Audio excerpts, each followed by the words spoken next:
Hello students. Today I am going to teach you lesson number 2 in English of class 9th. Lesson number 2, that is the sound of music. Part 1. Evelyn Jenny listen to sound without hearing it. इसमें क्या होता है, एक एवलाइन Glenny नाम की एक लड़की है जिसको साउंड पसंद है बट उसको सुनाई नहीं देता है. बिफोर यू रीड, इस चैप्टर की स्टार्टिंग होने से पहले आपको पढ़ना है. God may have taken her hearing, but he has given her back something extraordinary. यदि इस स्टोरी में भगवान ने उसके हियरिंग कैपेसिटी मतलब सुनने की क्षमता छीन ली है तो उसको एक एक्स्ट्रा ऑर्डनरी कैपेसिटी भी दी है. What we hear she feels. जो अपन लोग सुनते हैं ना वो बिना सुने से फील करती है. Far more deeply than any of us. अपन लोगों से अच्छा बिना कुछ मिस किए हुए वो बहुत अच्छे से सुनती है. That is why she express music so beautifully. इस वजह से वो म्यूज़िक बहुत अच्छे से एक्सप्रेस कर लेती है. Second point, read the following account of person who fought against a physical disability and made her life a successful story. अब वो किस तरीके से अपनी जो फिजिकल डिसेबिलिटी होती है ना, हियरिंग कैपेसिटी, सुन नहीं पाती, उसको छुपाती है और फिर कैसे अपनी लाइफ को सक्सेस बनाती है. Let read this chapter. Paragraph number 1. Rush her crowds jostle for position on the underground train platform. A slight girl looking younger than 17 years. क्या होता है, एक ट्रेन के प्लेटफॉर्म पे ये खड़ी रहती है. 17 साल की लड़की है खुद, ठीक है, और वो दुबली पतली सी है. अब वो ट्रेन आती है प्लेटफॉर्म पे, बट क्या होता है उसके पास एक प्रॉब्लम है कि उसको सुनाई नहीं देता. Was nervous and excited vibration of the approaching train. मगर उसको कैसे कैसे समझ में आता है कि ट्रेन आ रही है, साउंड का तो सुनाई नहीं देगा.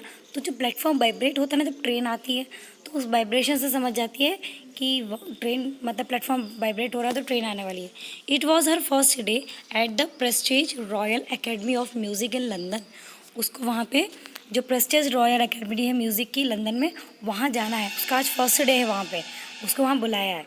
And daunting enough for any teenagers fresh from Scottish farm. वही एक लड़की है जो स्कॉटिश फार्म से मतलब उसके स्कॉटिश में रहने वाली है, उसको सिलेक्शन हुआ है, वहाँ ले जाते हैं. But this aspiring musician faced a bigger challenge than most. She was profoundly deaf. मगर इस लड़की को काफ़ी चैलेंज फेस करना पड़ता है. क्यों? क्योंकि ये पूरी तरीके से डीफ है. Second, Evelyn Glennie loss of hearing had been gradual. Her mother remembers noticed something was wrong when the 8 years old 11 was waiting to play the piano. क्या हुआ था, 11 ग्लेनी जो है, इवली ग्लेनी, वो क्या उसके सुनने की क्षमता तो कम हो जाती है, मगर ये होता है ना उसकी मम्मी को कैसे पता चलता है कि हमारे बच्चे को सुनाई नहीं दे रहा. जब वो 8 साल की रहती मतलब तो उसको पियानो बजाती थी, बट उसका साउंड जो होता था ना पियानो मतलब वो बहुत गंदी तरीके से जो बजाती थी, उसको समझ में नहीं आता था कि हम कहाँ गा रहे हैं और लय कहाँ जा रही है. उसकी मम्मी समझ आती थी.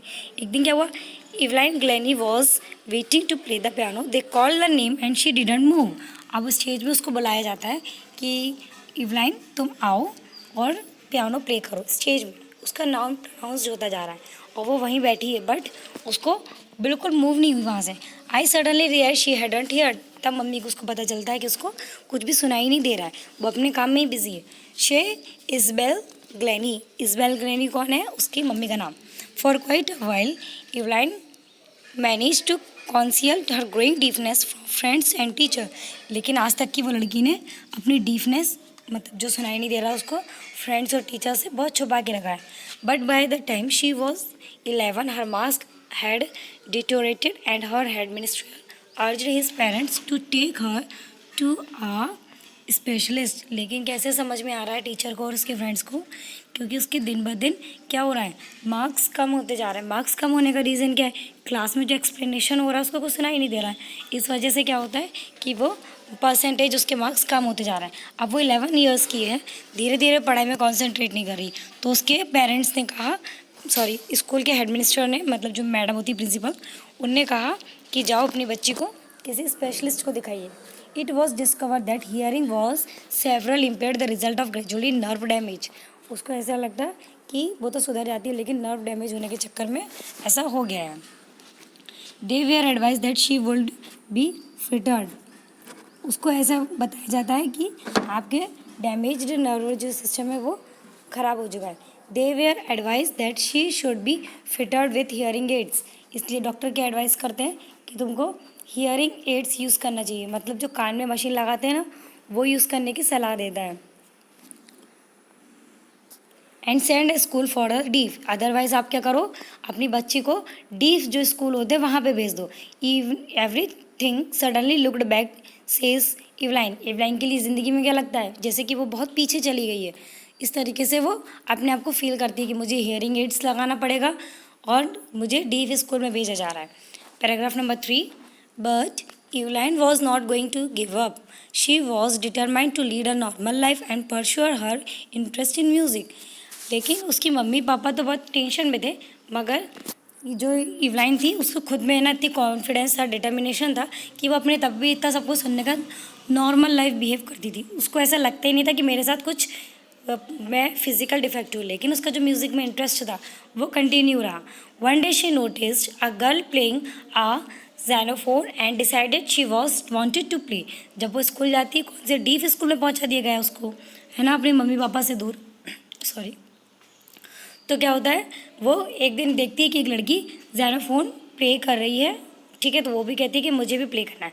Most of the teachers discourage her but the percussionist Ron Forbes spotted to different notes her potential. He began to turning two large drums in different notes.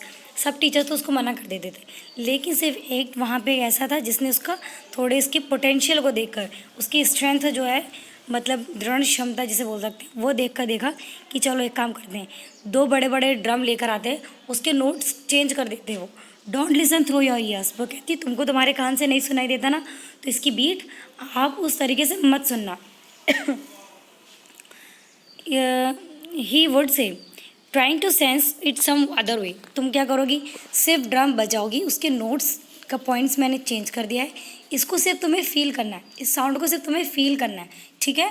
इस साउंड में तुमको कान तो वीक है तो नहीं सुनाई देगा, बट आप फील करो, ठीक है। Suddenly I realise I could feel the higher drum from the waist. अब जब क्या होता था, बहुत तेज ड्रम बजाओगे ना तो वेस्ट मतलब क्या होता है, अपन कमर, बॉडी में जो कमर है उसके ऊपर का पार्ट बहुत ज़्यादा कैसे लगता है कि बहुत हाई हो रहा है, मतलब समझ में आ रहा है कि बहुत तेज, जैसे अपना सिर दुखता है बहुत तेज साउंड में, कभी पैर दुखते हुए देखें, क्यों, क्योंकि हमारा इधर क्या होता है, जहाँ पे साउंड पॉल्यूशन होता है वहाँ पे upper part of the body effect होता है, ठीक है।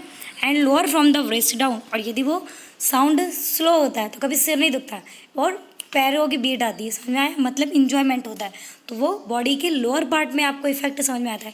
इसी तरीके से उन्होंने इवलाइन को समझाया, यदि आप ड्रम बहुत तेज बजाओगी तो आपकी बॉडी का अपर पार्ट में इफेक्ट पड़ेगा, ऐसा हीट लगेगा और ऐसा लगेगा कि बहुत तेज म्यूजिक हो गई, और यदि ड्रम को स्लो बजाओगी तो आपके लोअर बॉडी के पार्ट में इफेक्ट पड़ेगा। Discovered he certain notes in different part of the body. I had learned to open my mind and body of sound vibration. अब उसने सीख लिया कि बॉडी और साउंड वाइब्रेशन माइंड में कैसे सेट करना है। The rest was share determinant and hard work. अब उसने उसी चीज़ को प्रैक्टिस करने के लिए कंटिन्यू हार्ड वर्क कर दिया। Paragraph number 4, she never looked back at the point onwards, she turn an United Kingdom with a youth orchestra and by the time she was 16। अब 16 साल की उम्र में क्या हो गया, उसने अपना पीछे पलट के तो नहीं देखा कि मेरे साथ क्या क्या हुआ, लेकिन जो उसके टीचर्स ने सिखाया वो उसी में प्रैक्टिस करी। उसने यूनाइटेड किंगडम 16 साल की ईयर में यूथ ऑर्केस्ट्रा में बजाई। यूथ मतलब बिल्कुल यंग लड़की, सबसे अच्छी टीनेजर एज की लड़की, उसी को सिलेक्ट किया गया। She had decided to music in her life, क्योंकि म्यूज़िक उसके लाइफ का सबसे बड़ा उद्देश्य है। She auditioned for the Royal Academy of Music and scored one of the highest mark in history of Academy. उसके एक ऑडिशन के लिए भी बुलाया था रॉयल अकेडमी ऑफ म्यूज़िक के नाम पे, उसमें इसके स्कोर सबसे ज़्यादा है, सब में हाईएस्ट मार्क्स उसी के आए। हिस्ट्री ऑफ एकेडमी, एकेडमी की हिस्ट्री, इतिहास बन गया। She gradually moved from the orchestral work solo performance. अब उसने गाना और ऑर्केस्ट्रा का जो म्यूज़िक प्ले करना, उसका सोलो परफॉर्मेंस दिया खुद अकेले ने। At the end 3 years course, उसने उसका 3 साल का कोर्स भी किया। She had captured most of the top awards, इससे उसको क्या हुआ, खूब सारे बड़े बड़े अवार्ड्स मिलना शुरू हो गए। Paragraph number 5, And for all this, Eveline won't accept any hint in the heroic achievements. लेकिन सब लोग उसका बहुत अप्रिशिएशन करते थे, लेकिन वैसा हीरोइक टाइप का अचीवमेंट्स नहीं सुनना चाहती थी कि कोई मुझे बहुत अच्छा अच्छा कहे कि मैं ऐसा किया वैसा किया. If you work hard you know the what is going. यदि आप खुद मेहनत करो तो आपको खुद समझ में आ रहा है कि हम सक्सेस हो रहे हैं कि नहीं हो रहा है. You will get there. लेकिन आप ट्रू मेहनत करोगे अच्छे से तो आप सक्सेस होगे. And she got right to the top. धीरे धीरे वो ऊपर की तरफ बढ़ने लगी. The world's most biggest sought after multi percussionist with a mystery of some 1000 instrument. धीरे धीरे 1000 इंस्ट्रूमेंट की उसमें रिकॉर्ड में उसका एक नाम उसका भी आने लगा वर्ल्ड में. एंड हैट्रिक इंटरनेशनल शेड्यूल, उसका इंटरनेशनल हैट्रिक शेड्यूल में भी नाम आया. Paragraph number 6. It is intriguing to watch Evelyn function so effectively without hearing. सब लोग देखते थे कि जिस तरीके से फंक्शन है, प्ले करती है वो म्यूज़िक इवलाइन के, वो बहुत इफेक्टिवनेस है. मतलब बिना सुने कोई व्यक्ति म्यूज़िक प्ले करता है और उसको कॉन्फिडेंस है कि सामने वाले इस म्यूज़िक को एंजॉय कर रहा है. That is very grateful task. In our 2 hours discussion she never miss a word. यदि 2 घंटे के डिस्कशन में भी एक शब्द नहीं छोड़ती. यदि कोई उसको परमानेंट 2 घंटे तक की स्पीच लेक्चर कुछ भी समझा रहा है तो उसका एक वर्ड भी उसका मिस नहीं होगा. Man with a bushy lips and with a trouble. मगर वो क्या कहती है, मैं लिपसिंग तो देख लेती लेकिन उसको कौन से लोग पसंद नहीं है, जो खूब सारे बुशी बियर्ड होते हैं, खूब सारी लंबी लंबी दाढ़ी रख लेते हैं और वो उनके तरफ कॉन्सेंट्रेट करके देखती है तो उनको पसंद नहीं आता कि उसके वो लिप्स प्रॉपर नहीं देख पाती है और उसको देखने में प्रॉब्लम होती है. It is not just watching the lips. क्यों होता है ऐसा? क्योंकि उनको उसके लिप्स अच्छे से नहीं दिखते इतनी बड़ी बड़ी दाढ़ियों के बीच में. It was whole faces covered specially with eyes. वो क्या कहती है, इससे पूरा चेहरा कवर हो जाता है दाढ़ी मूछ वगैरह से और सिर्फ आइज ही आइज दिखती है. उन्हीं के आइज के एक्सप्रेशन से समझती हूँ कि कोई बात अच्छी हो रही, बुरी हो रही, क्या हो रही. She speak flawless with a Scottish lilt. My speech is clear because I could hear till I was 11. वो कहती मगर मैं स्पीच फिर भी तब भी समझ लेती हूँ क्योंकि ये आदत तो मेरी 11 साल से है. She says but that doesn't explain she manage to learn French and master basic Japanese. इसलिए उसको एक से ज़्यादा लैंग्वेज आती है लेकिन बहुत अच्छे से फ्रेंच और थोड़ी सी मास्टर में बेसिक में जापानी भी आती है. Paragraph number 7. As for music, she explained it's pure in through every part of the body. वो कहती है एक्सप्लेन करती है म्यूज़िक के बारे में कि हमारी बॉडी का एवरी पार्ट बहुत प्योर होना चाहिए म्यूज़िक के मामले में. It's tingle in the scale my cheek bones and never in my hairs. When she plays the xylophone, she can sense the sound passing up the stick into the fingers. उसके रोम रोम कहना चाहिए, समझ में आ जाता है बॉडी से, hairs से कि कहाँ का म्यूज़िक का सेंस जो है साउंड प्ले हो रहा है और उसकी फिंगर टिप्स से वो जो बजा रही है सब वो फील कर लेती है. By learning against the drums she can feel the resonance flowing into her body.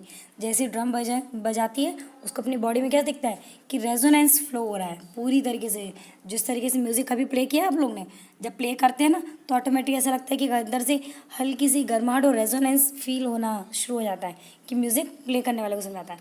और जो सुनता है इंजॉय करता है उसके मन में भी बॉडी में तब तो सुकून मिलता है. अपन कहते हैं ना म्यूज़िक सुनने से आधी टेंशन वैसे ही कम हो जाती है. That's why on a wooden platform she moves her shoes show that the vibration pass through the back feet of his leg. जब भी प्लेटफॉर्म पे जाती है वो अपने शूज़ उतार के जाती थी जिसमें कि जो वो वाइब्रेशन है वो उसको फील करे और ऑटोमेटिक नीचे से ऊपर तक की उसके बॉडी के पैर में समझ में आ जाए.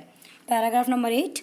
Not surprisingly Evelyn declines her auditions in 1991. She was presented with the Royal Philharmonic Society prestigious Scholars of the Year Award. 1991 में उसको अवार्ड मिलता है. She is master percussionist James blades के जो उसके मास्टर होते हैं मुझे इन्हें सिखाया उनके through. God may have taken her hearing but he was given her back something extraordinary. भगवान ने उससे उसके कान की हियरिंग कैपेसिटी तो छीन ली लेकिन उस लड़की को कुछ एक्स्ट्रा ऑर्डनरी थिंग उसकी लाइफ में प्रोवाइड की. What he here she feels. जो भी वो सुनती नहीं है वो सिर्फ फील कर लेती है. For more deeply than any of us. जो हम लोगों के लिए इतना डीप फील करना बहुत कठिन है. That is why she express music so beautifully. लेकिन वो बहुत अच्छे से समझ लेती है इसलिए वो म्यूज़िक भी बहुत अच्छी तरीके से एक्सप्रेस भी कर लेती है. Paragraph number 9. Eveline confesses that she is something about the workaholic. I have just got to work. वो इवलाइन का जब एक कन्फेशन पढ़ा गया उसमें क्या बताया, सिर्फ मैं वर्कहॉलिक, मुझे सिर्फ काम चाहिए. काम मतलब मेरे को जस्ट एक टारगेट, मुझे सिर्फ करना है. मतलब ये प्रैक्टिस होनी चाहिए. Often harder than the classical music. इसी वजह से उसने क्लासिकल म्यूजिक भी प्ले करना सीख लिया. But the reward was immense, मतलब उसके पास काफ़ी बहुत सारे रिवार्ड्स मिलने लगे. Apart from the regular concert, Evelyn also feels free concert in prison and hospital. अब उसने क्या करना शुरू कर दिया, खुद भी दूसरे लोगों को भी कराना शुरू कर दिया, म्यूज़िक सिखाना शुरू कर दिया. इन प्रिजनर एंड हॉस्पिटल, जो जेल वगैरह में रहते हैं, हॉस्पिटल्स में लोग रहते थे पास में. She also give high purity to classes for the young musician. जो छोटे बच्चे यदि म्यूज़िक सुनना चाहें, यंग लोग सॉरी म्यूज़िक प्ले करना चाहे तो उनको ज़्यादा प्योरिटी देती थी कि तुम लोग इस म्यूज़िक की फील्ड में आगे आओ. एंड रिचलिन of the Beethoven fund for deaf children says, उनको फंड भी दिया करती थी जो डीफ चिल्ड्रंस होते थे. She is shining inspiration for deaf children. सच में वो एक इंस्पायरेशन है. किसके लिए? जो बहरे बच्चे होते हैं ना, डीफ स्टूडेंट्स, उनके लिए. They see that there is now ever that they can't go. वो सोचती थी अब मैं हूँ, उनको कुछ नहीं ज़रूरत है, अब उनको कहीं जाने की ज़रूरत नहीं है. Paragraph number 10. Evelyn Glennie has already accomplish more than most people twice her age. जो इवलाइन ग्लेनी ने इस उम्र में मतलब अपनी प्रेस्टेज को पाया है, वो लोग यदि उसके डबल एज के भी हो जाएंगे ना तो भी इतने आसानी से पाना मुश्किल है, वो भी एक डीप स्टूडेंट के लिए. She was brought percussions to in front of the orchestra. जब वो ऑर्केस्ट्रा में अपना परफॉर्मेंस देती है, that is mind blowing and demonstrated that can be very moving. और जिस तरीके से डेमोस्ट्रेशन देती है वो बहुत परफेक्ट मूविंग होते हैं. She has given inspiration to those who are handicaps. अब वो इंस्पिरेशन एक एग्जाम्पल है. जो भी कोई हैंडीकैप होता है, हैंडीकैप हाथ पैर से, आँख से, बोलने से, सुनने से, जो भी कोई फिजिकल डिसेबिलिटी है, उनके लिए क्या है, ये एक मिसाल है. People who looks to her and says, people उसके साथ देख के क्या बोलते हैं, if she can do it I can do it. यदि वो कर सकती है ऐसा तो मैं भी कर सकती हूँ ऐसा. सब अब लोगों के मन में वैसी बातें आने लगी. कौन के? जो फिजिकल डिसेबिलिटी या हैंडीकैप पर्सन होते हैं, वो तो हाईली इंस्पायरेशन होते हैं इसके स्टोरी से. And not at least she has given immense pleasure of to millions. और इसकी इस चीज़ से क्या होता है, काफ़ी प्लेजर मिला इसको मिलियन पीपल से. ठीक है. The story was interesting. Okay. I will give you question answers very soon. Okay, thank you.